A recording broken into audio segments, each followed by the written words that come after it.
Assalamualaikum warahmatullahi wabarakatuh. Allahumma sholli ala Sayyidina Muhammad wa ala ali Sayyidina Muhammad.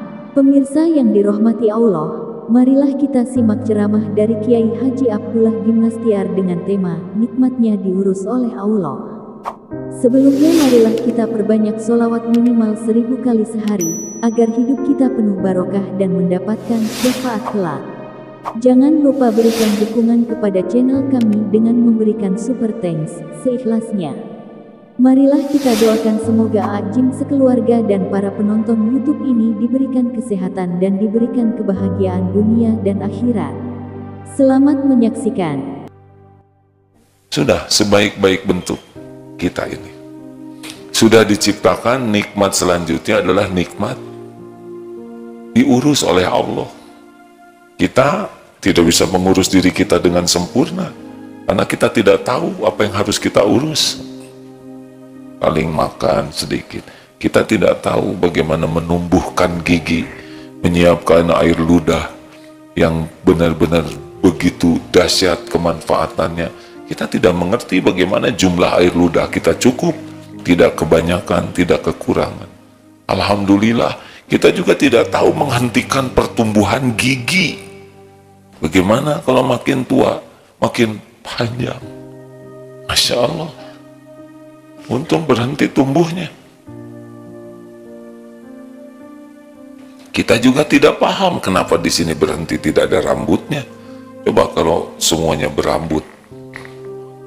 Tidak mengerti. Kuku yang memanjang bukan jari. Bagaimana makan terus jari yang memanjang? Pasti menderita karena ada potong jari. Masya Allah. Diciptakan oleh Allah, didesain oleh Allah. Ada yang cacat tidak ciptaan Allah? Ada yang cacat? Tidak ada. Memang Allah menciptakan maunya begitu. Ada yang gagal ciptaan Allah? Ada yang jelek? Tidak. Jelek versi nafsu kita. Tidak ada yang jelek. Allah mendesain sedemikian rupa. Pasti ada perhitungannya di sisi Allah. Kemudian diurus semua. Diberi oksigen, diberi minum. 70% tubuh kita cairan. Kalau tidak dikasih cairan, masalah. Tidak tahu mata airnya di mana, bagaimana pH-nya jadi 7, bagaimana ini kuman tidak ada, tidak tahu. Tiap hari datang oksigen, di sini udara berbagai macam. Tapi yang masuk ke paru-paru saya, paru-paru saudara oksigen. Padahal yang dikeluarkan oleh sebelahnya itu karbon dioksida. Allah yang ngurus. Bagaimana oksigen ditangkap oleh sel darah kita? Kita bagaimana nangkap oksigen? Oksigennya saja tidak tahu, darahnya juga tidak tahu. Jantung berdetak tiap saat, berdegup tiap waktu, tidak kenal lelah. Allah yang mengurusnya. Jadi kalau kita bernafas, ingat Allah. Kalau ada yang buang angin, kentut, bau bagaimana? Ingat apa? Ingat Allah yang menciptakan aneka harum-haruman. Ada yang harum karbit. Nyebut bau tuh hati kita jadi nggak enak. Mending harum karbit saja. Berarti kita tidak kena COVID ya. Semuanya Allah. Tiap hari makanan datang, nasinya, berasnya dari Cianjur, kedelainya dari Amerika, garamnya dari Madura, ikannya dari Jatiluhur, sayurannya dari gunung mana, demi Allah ngumpul di meja kita. Tiap hari. Tidak ada sehari pun yang luput. Benar? Pernah Allah lupa ngasih oksigen ke kita sehari saja? Dikubur saudara. Jadi jangan mengatakan, aduh saya ini rezekinya sedikit. Rezeki apa dulu? Duit yang saudara maksud ya. Rezeki itu melimpah ruah setiap saat. Setiap saat kita diurus oleh Allah. Capek, kasih ngantuk, tidur. Lagi tidur kita tahu apa? Boro-boro ngurus diri, tidak tahu apa-apa. Beres diurus oleh Allah. Makan juga cuman nyam. Dari sini saja udah nggak tahu kemana itu. Coba kalau ngumpul di paru-paru, Satu saja masuk ke celah menuju ke paru-paru, langsung kita diingatkan. Benar? Tidur, bisa bangun, itu nikmat. Bisa duduk, bisa kedip, bisa mendengar. Semua ini nikmat. Tiada bertepi setiap saat. Maka orang tidak bahagia, bukan kurang karunia, karena kurang bersyukur. Kalau kita terus menafakuri kebaikan Allah kepada kita, pasti nangis.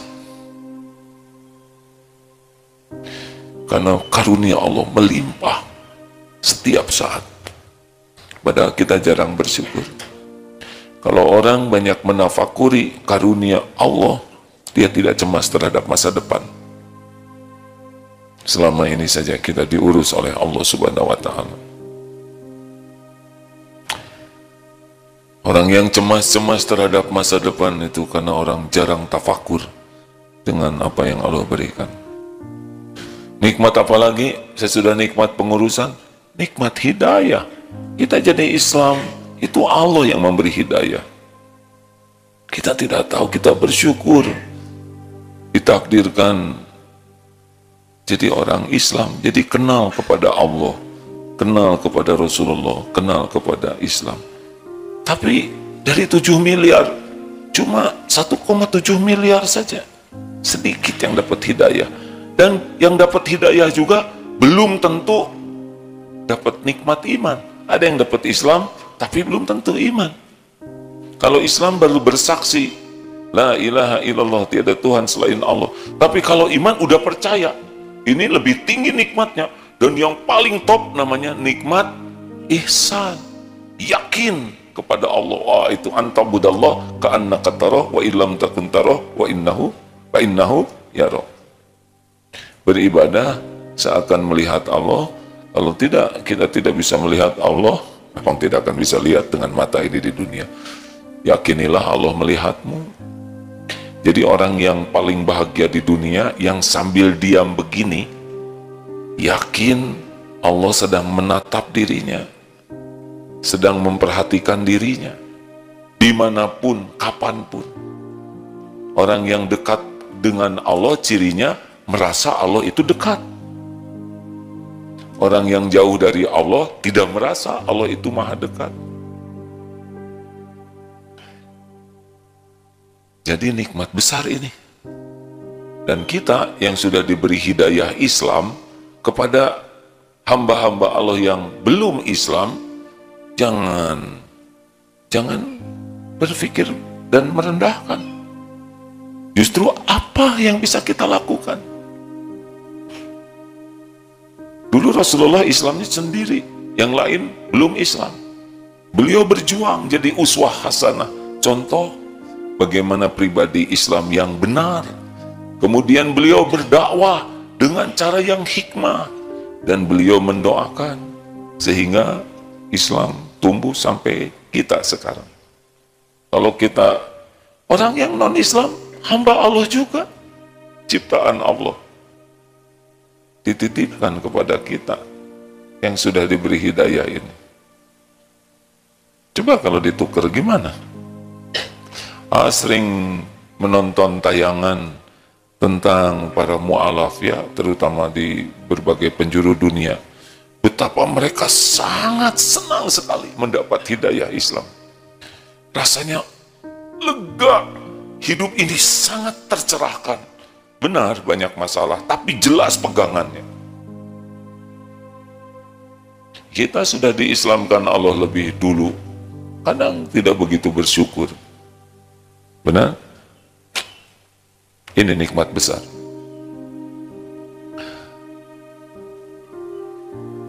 Nikmat yakin ke Allah itu nikmat yang tidak ada bandingannya.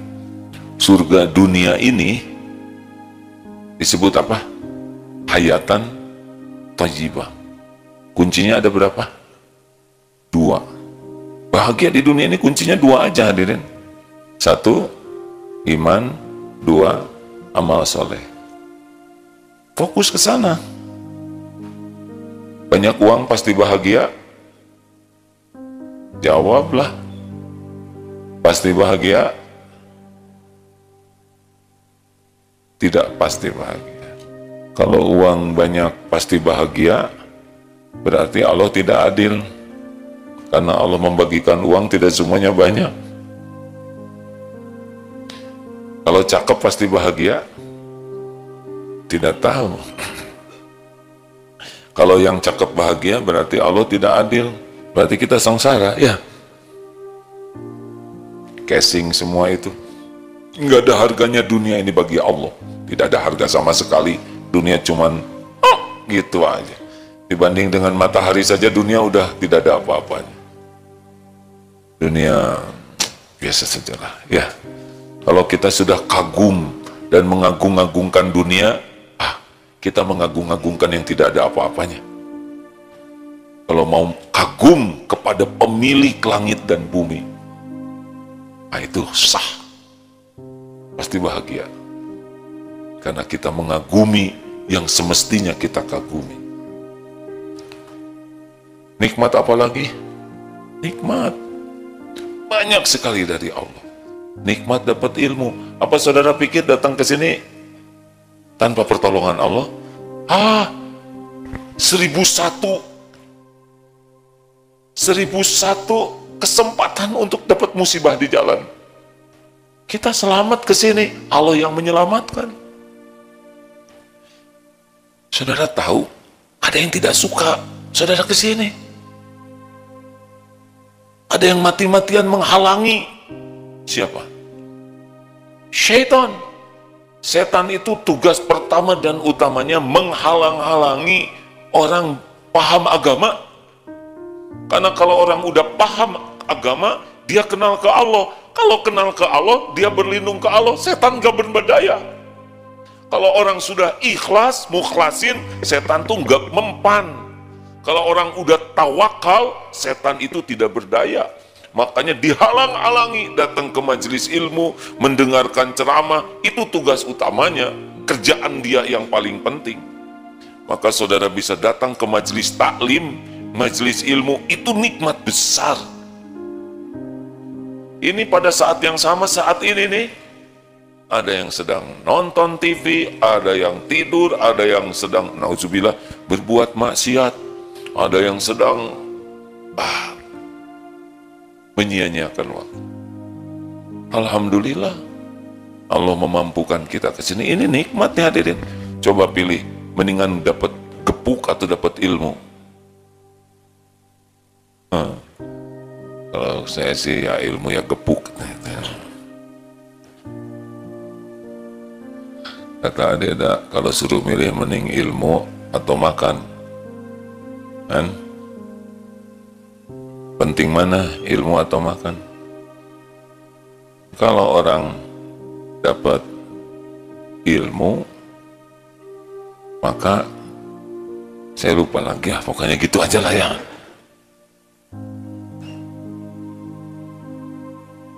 Ini nikmat. Jadi kalau kita tiap hari dapat ilmu, apalagi kita dapat guru yang yakin ke Allah, itu nggak bisa dibanding dengan triliun-triliun rupiah. Karena punya guru yang yakin, kita ke bawah yakin. Punya teman yang yakin, itu nikmat besar sekali.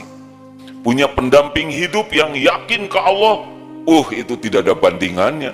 Karena tingkat keyakinan inilah yang akan menentukan kebaikan seseorang dan kecintaan Allah kepadanya. Ada dalilnya? Ada. Al-mu'minul qawi khairun wa ahabbu ilallah minal mu'mini do'if.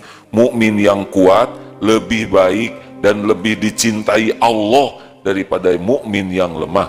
Orang beriman makin kuat iman, makin baik dalam segala hal dan makin dicintai Allah. Makanya jangan terobsesi meningkatkan penghasilan, meningkatkan aset, berobsesi meningkatkan keyakinan dan amal soleh. Dan semua itu milik Allah. Gak bisa kita bisa yakin tanpa Allah yang memberi, gak bisa. Alhamdulillah. Minta apapun kepada Allah. Teman punya motor bagus, saudara pengen. Yang ngasih motor ke teman siapa? Jawab, saudara mintalah sama Allah. Daripada dengki sama teman, mending minta saja kepada yang ngasihnya, benar? Teman nikah sama yang soleh atau soleha, daripada saudara iri sama takdir dia, tinggal minta saja, lah dia juga punya jodoh, Allah yang ngasih. Gak ribet. Tapi banyaknya orang SMS, susah melihat orang senang, senang melihat orang susah. Temen naik pangkat, kita naik tensi, ya. Dengkinya kita kepada orang lain tidak akan mengurangi apa yang Allah tetapkan untuk orang lain. Siapa kita? Pakai sebel-sebel dengan pemberian Allah, pasti kita yang celaka. Perlu apapun, minta ke Allah sebelum minta ke siapapun. Karena yang punya segala-galanya hanya Allah. Yang menentukan segala karunia hanya Allah. Sedikit banyak dari Allah, lapang sempit dari Allah. Asli hadirin, mintalah ke Allah, karena semua nikmat, wa ma asobakum, gimana tadi? Ma asobaka min hasanatin wa min Allah, wa ma asobaka min sayyiatin wa min nafsik. Nah sekarang keburukan yang menimpa, dari mana keburukan menimpa kita? Wa min nafsik, dari dirimu sendiri. Nih ya,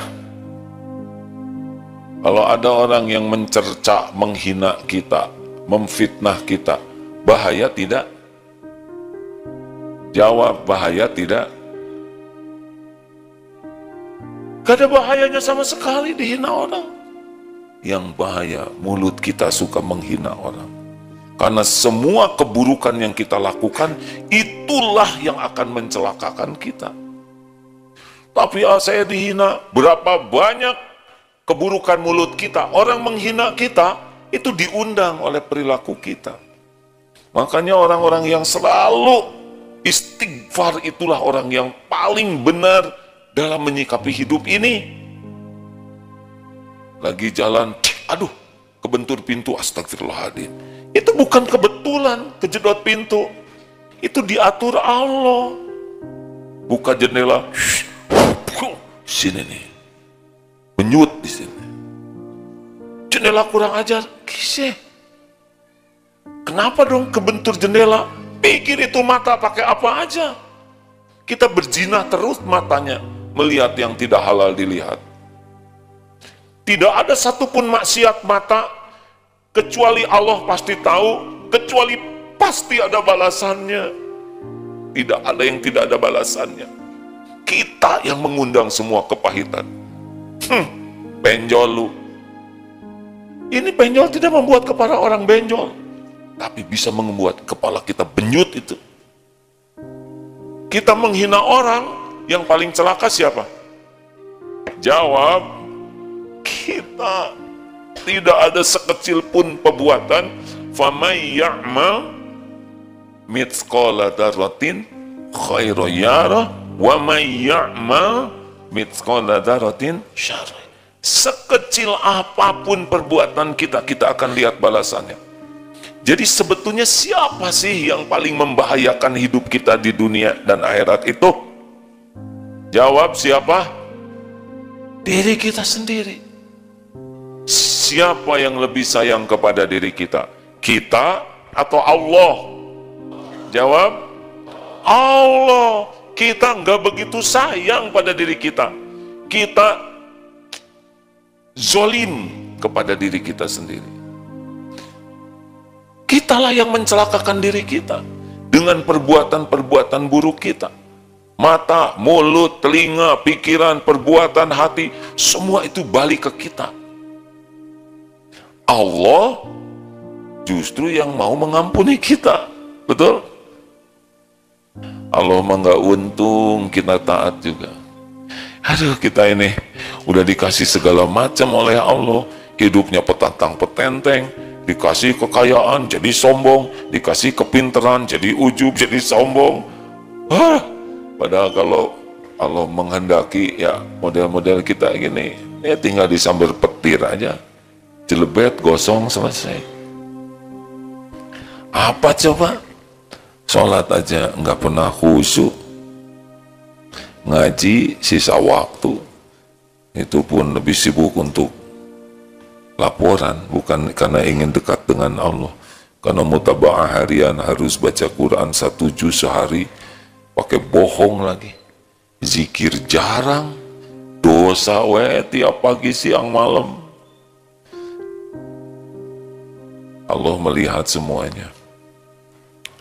Hati-hati nih, kalau sariawan, udara sekarang jelek banget. Apa nyalahin udara? Lagi pancaroba nih, saya jadi batuk begini. Istighfar. Ini mulut ngomong apa aja, jerawat di sini, ini banyak kuman daerah sini, ini nggak cuci tangan. Tunggu dulu, jangan-jangan centil. Kagum kepada kulitnya sendiri. Kenapa ya ketek saya bisulan? Siapa tahu selama ini petantang-petenteng. Allah tahu. Kita kalau dikasih yang bagus kan maunya pamer aja terus. Allah yang punya, kita yang pengen dipuji, nggak nyambung ya. Waktu itu mau ada pertandingan push up, kalau sudah tahu udah pasti ujub, ria, langsung makan gado-gado, kacangnya bikin asam urat. Sendi itu banyak hadirin, tapi di sini nih sakitnya. Atau pasti nggak bisa push up. Allah yang ngatur sendi mana yang bakal benjol ada. Hati-hati, harusnya istighfar terus. Kejadian apapun, istighfar. Karena semua wa ma asobaka min sayyi'atin famin nafsik. Surat Asy-Syura ayat 30, wa ma asobakum min musibatin fabima kasabat aydikum. Sejenis itu ya, musibah apapun yang menimpamu diundang oleh tanganmu sendiri. Jadi, tapi kelihatannya saudara tenang begini. Punya dosa tidak? Punya dosa tidak? Sedikit? Banyak atau banyak sekali? Banyak sekali atau luar biasa banyaknya? Pertanyaannya, berapa kali istighfar sehari? Kok nggak ada yang jawab? Kita mah istighfarnya juga bisa nambah dosa. Astagfirullahaladzim. Masa minta maaf melotot? Minta maaf menangis? Harus jelas dulu hadirin. Siapa nih yang membahayakan kita? Zolam tuh nafsi. Lihat Nabi Adam ketika ditipu setan. Kan Nabi Adam gak nyangka di sorga ada yang nipu ya. Tapi iblis menipu, sehingga dilarang mendekati pohon, malah memakan buah. Tapi ketika tobat, nyebut iblis tidak. Rabbana zolamna anfusana wa illam taghfir lana wa tarhamna lanakunanna minal khasirin. Ya Rabb kami, wahai Tuhan kami menzolimi diri kami sendiri. Tuh ngaku, kami sekiranya engkau tidak mengampuni kami, sekiranya engkau tidak mencurahkan rahmat kepada kami pasti jadi orang rugi. Tidak ada nyalahin setan. Setan emang kerjanya nipu, tapi kita milih ketipu. Nabi Yunus ditegur oleh Allah dengan 3 kegelapan. Nabi Yunus ditegur karena meninggalkan dakwah. 3 kegelapan. Gelapnya malam, dikecemplungkan ke laut, gelapnya laut, dimakan ikan besar, gelapnya perut ikan. Ini nyata hadirin, bukan bohong-bohongan. Ini kisah nyata. Banyak orang yang dimakan ikan, benar? Lolosnya dari 3 kegelapan itu, tobat. La ilaha illa anta. Tiada ilah ya Allah, tiada Tuhan yang berhak disembah berhak diibadahi selain hanya Engkau. Tauhid. Subhanaka, maha suci Engkau. Apapun yang Allah lakukan, yang Allah takdirkan, yang Allah ciptakan, pasti sempurna baiknya. Termasuk beliau ditelan ikan, nggak ada suudzon kepada Allah. Subhanak, maha suci Engkau.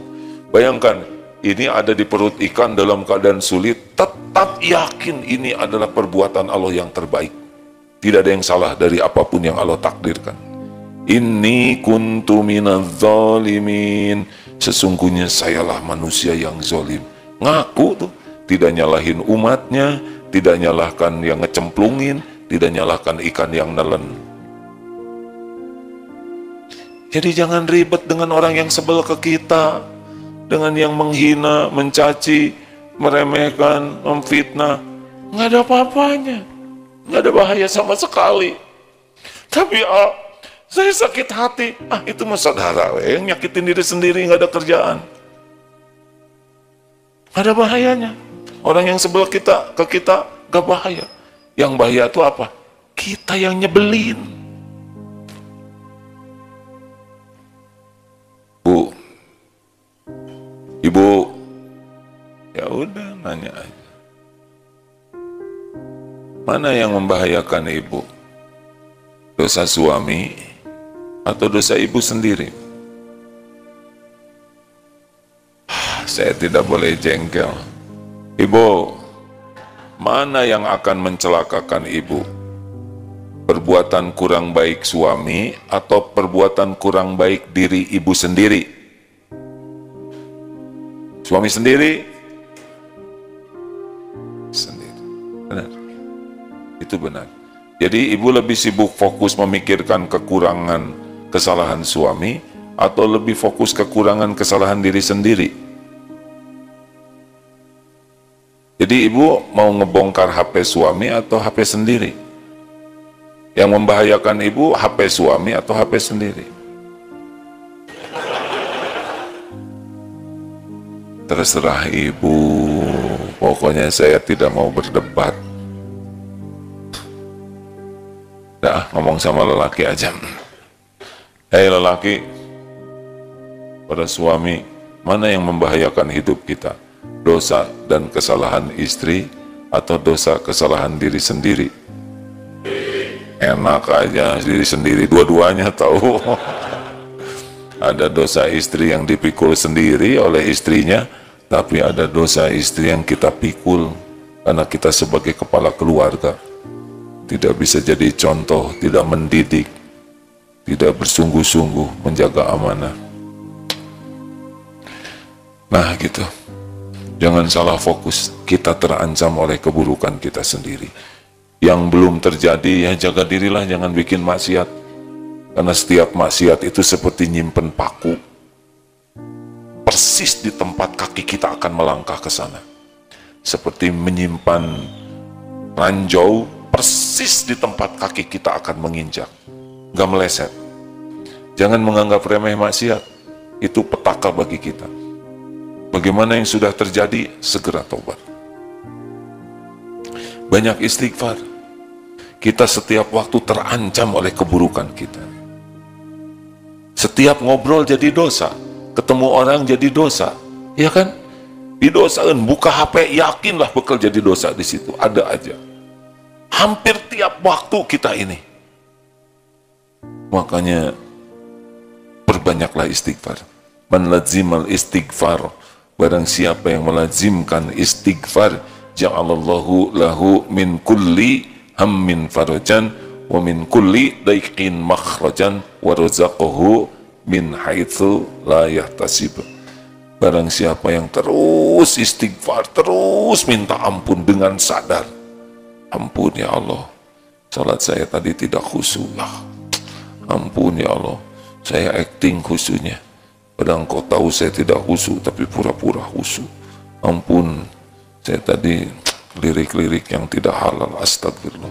Ampun, tadi saya yang celetak-celetuk, ampun ya Allah, tadi saya buang angin di mana aja, orang ribut saya diam, Engkau tahu pada saya. Oleh saya yang lihat kakek-kakek, tata, astagfirullah, astagfirullah. Ampun ya Allah, tadi ada kucing, saya sepak sedikit, astagfirullah. Ampun, tadi ada WC umum, ada cuma 2.000, tapi saya nggak bayar. Aduh, jangan dibalas dengan mules ya Allah. Ampun, tadi ada yang minta-minta, saya kasih uang, tapi uangnya saya lempar, astagfirullah. Hampir tiap pergerakan kita tuh banyak dosa, benar? Astagfirullah, astagfirullah, astagfirullah. Ampun ya Allah, tadi saya istighfarnya acting karena dilihat orang, astagfirullah, astagfirullah. Padahal engkau tahu saya nggak lagi minta ampun, astagfirullah. Gitu. Terima kasih sahabat sekalian. Ada Ustadz Mulyadi? Segitu aja ya. Mau apa lagi? Emang segitu yang saya siapin ya. Itu juga belum tentu diamalkan, ya kan? Istighfar terus. Apa sih fadilah istighfar? Satu, galau diambil oleh Allah. Sini, kecemasan, kegalauan, kekhawatiran, min hammin farujan, Allah ambil, digantikan dengan ketenangan. Itu ciri yang pertama ahli istighfar. Yang kedua, wa min kulli daikin makhrajan, ada jalan keluar dari masalah apapun. Asik. Semua masalah ada dalam pengetahuan Allah. Semua masalah kita mudah kalau Allah memudahkan. Tidak ada yang ribet bagi Allah. Mengurus jagat saja beres ya. Apalagi urusan kita yang cetek suretek ini, kan? Benar? Tapi utang saya banyak. Berapa? Ada seluas galaksi. Utang cuma 10 triliun aja ribut. Saya juga nggak tahu triliun itu seperti apa. Nggak ada yang gawat yang ngutangin aja dengan izin Allah. Apa susahnya Allah ngelunasin? Benar? Benar tidak sih? Saya utang 15 juta. Lah, ada yang ngutangin juga dengan izin Allah. Apa susahnya Allah ngelunasin? Kita menderita karena kita tidak ngandelin Allah. Nggak ada tuh utang lunas tanpa izin Allah, tidak ada. Walaupun kecil utangnya, tapi kalau tidak minta tolong ke Allah, nggak dibikin lunas, nggak lunas-lunas. Walaupun besar sekali hutangnya, kalau Allah mau bikin lunas, lunas. Gampang. Innama amruhu idza arada syai'an ayyaqula lahu kun fayakun. Jadi, jadilah. Bu, Ibu, kalau ada masalah dengan suami, Ibu banyak istighfar. Si Ama ngebela lelaki terus. Ya udah, terserah. Pak, sini aja yang gampang. Pak, kalau istri sedang ngambek-ngambek, Bapak harus bagaimana? Cerdas. Ini yang saya harapkan. Tidak melawan, ya. Istighfar. Tapi saya nggak salah. Kata siapa nggak salah? Memang urusan ini tidak salah. Tapi kesalahan-kesalahan yang lain banyak. Istri tidak tahu, Allah tahu. Istighfarlah. Saya lagi istighfar, kata istri. Nah, gitu dong istighfar. Ya benar berarti, ya kan? Kenapa jadi berhenti? Istighfar. Dari kemarin istighfar terus gak ada perubahan. Ya tinggal berubah, betul tidak? Bukannya sakit hati, gak ada kerjaan. Sakit hati itu menyakiti diri sendiri, bukan karena orang lain. Istighfar. Dan yang ketiga, warzaqahu min haitsu la yahtasib. Allah akan memberikan rizki aneka bentuk yang tidak diduga-duga. Yang belum punya jodoh, tiba-tiba ada yang naksir. Ya, gampang. Yang tidak punya uang, tiba-tiba kata calon mertua, ya udahlah, saya biayain seluruhnya. Tapi kamu nyicil, ya nggak apa-apa, nggak ada masalah. Nanti Allah yang nyicilin. Nggak lulus-lulus, jadi lulus. Yang tidak punya kerjaan, ditawarin kerjaan. Mudah bagi Allah. Semua urusan itu mudah itu kalau Allah yang memudahkan. Istighfar. Terima kasih hadirin sekalian. Kita mulai lebih awal, kita akhiri lebih awal. Amalkan ya. Nikmat apapun syukuri sebanyak-banyaknya. Dan kalau ada kepahitan sekecil apapun, istighfar. Batuk istighfar. Nggak usah nyalahin siapa-siapa, istighfar saja. Minta ampun, minta ampun. Dan tahan diri dari perbuatan maksiat. Karena maksiat pasti berbuah bencana bagi kita. Nauzubillah.